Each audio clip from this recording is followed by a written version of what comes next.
Are you in the stairwell right now? I'm not. Is that you shooting? Nope. I'm camping elevator shaft.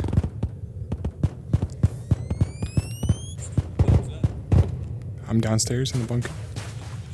Is that you, Stax? Oh! Did we kill each other? Yeah. We just traded, yeah. Oh no! We are a bunch of noobs, bro. We're so fucking stupid.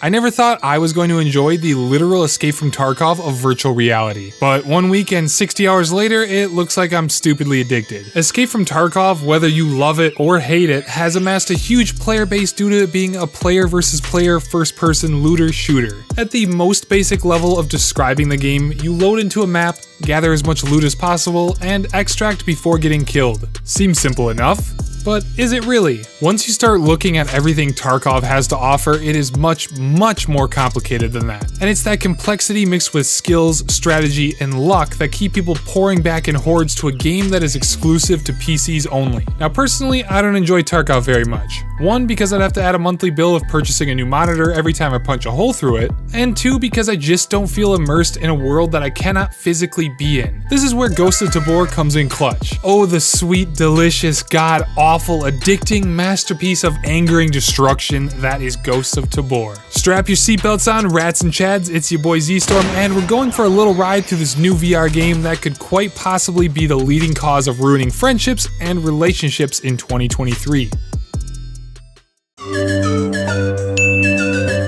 Now, I've never found a VR game that cuts into my nerves and makes me shake like this. Like, legitimately, for whatever reason, I just couldn't hold my gun still. I am petrified every time I hear a little creak, crack, or hit throughout this world because you never know if it's another player, an NPC, or your mind just trying to play tricks on you. Now, is that a good or a bad thing? Personally, I think it's subjective, as some people want this ultra hardcore sense of immersion, while some people just want a simple game to play after a long day at work. But Ghosts of Tabor is not what you want if you're looking for simple, which is what VR needs, as there's way too many VR games out there claiming to be something that they are nowhere near replicating as far as gameplay and visuals go. Rolling into a raid is intimidating and beautiful. You get dropped into a huge missile silo which is dark, damp, and full of sheet metal ready to echo your voice straight into the ears of any players fortunate enough to be listening to you slip up. But on my journey to the inevitable death that was Destiny, I was met with some beautiful visuals, such as the lighting, muzzle flash, smoke grenades, and view of flying hot bullet casings as I miss every shot and get pounded by TBG Dog for the 14th time tonight.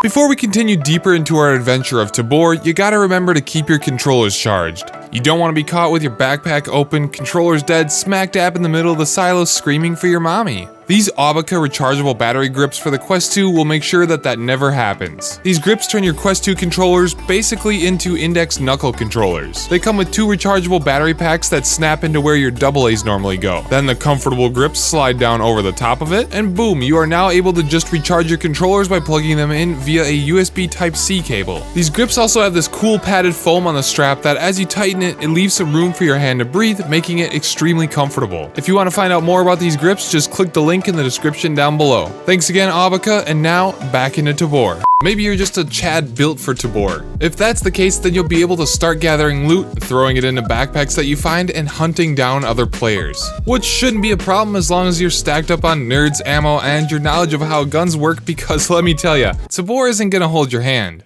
You want to reload an LMG? You better be able to put the box in, pull the belt up, close it, and rack the charge handle. Or maybe you have an MP5 and you can't get the mag in. Well, bucko, that's because you have to lock the handle back, insert the mag, and then physically slap the handle down on the gun. Now that is VR immersion at its finest. While we're at it, let's go ahead and give this game another +1 to immersion for all of its interactions in game. You got silencers, interactable scopes and attachments, night vision goggles, elevator doors, ladders, riot shields, crates, fully customizable ammo pouch layouts, different backpacks that store guns, all the way to the point where if you find an ammo box in-game that suits your gun type, you can literally grab bullets out mid-raid and reload your magazines. Or you can be a butt munch like this kid and dump out every box of ammo that you find along the way. You will not find this type of immersion anywhere else that lets you do it all in VR with your homies. Smoke grenades don't have an initial impact, do they?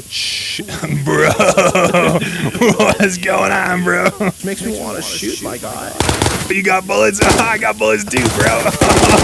Oh, did I mention this is gonna be on PC VR, Quest 2, Pico 4, and PlayStation VR 2? Move over every other VR shooter because Tabor is here and they ain't messing around. When you aren't shaking like a chihuahua on an iceberg, you get this whole underground bunker to yourself that you can dive into exploring. From being able to customize your armory with all of your guns, armor, backpacks, and various other loot, to making a nice warm cup of joe that requires you to do all the steps involved in actually making coffee. You even get the added benefit of being able to run your own crypto mining rig to make you big boy money as you do raids. Put card in slot, make money, monkey brain happy. This is just the tip of the iceberg of things that Tabor has to offer. You have various traders in-game that you can do quests for, level up, and sell things to. There's even a marketplace where you can see all these traders physically, buy the items from them, and just kind of hang out in the environment. Yes, if you do happen to get your cheeks clapped for the 14th time tonight, that means you will most likely be back in this marketplace, restocking on gear, and I absolutely love it. There will even be a player-to-player flea market in-game where you can throw items up for sale and have other players decide the fate of the online economy.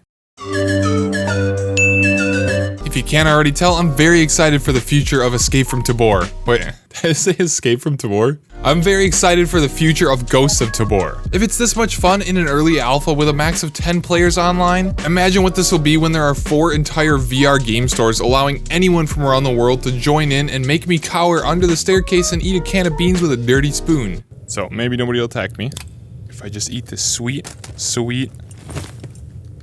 can of beans in the corner. The roadmap does mention a John Wick DLC coming in the future, and I swear, I better be able to take a pencil and run up on any scabby boy and shank them until I feel better about the loot that 12-year-olds keep stealing from me. I guess if I had to make one suggestion for this game to the devs, it would be to add in some cans of spray paint. I know it seems a little bit weird, but I'd just love to be able to throw a stripe of purple on my gun or armor to let my friends know who I am so they don't blast me in the head. Alright, I'm entering silo. I'm on.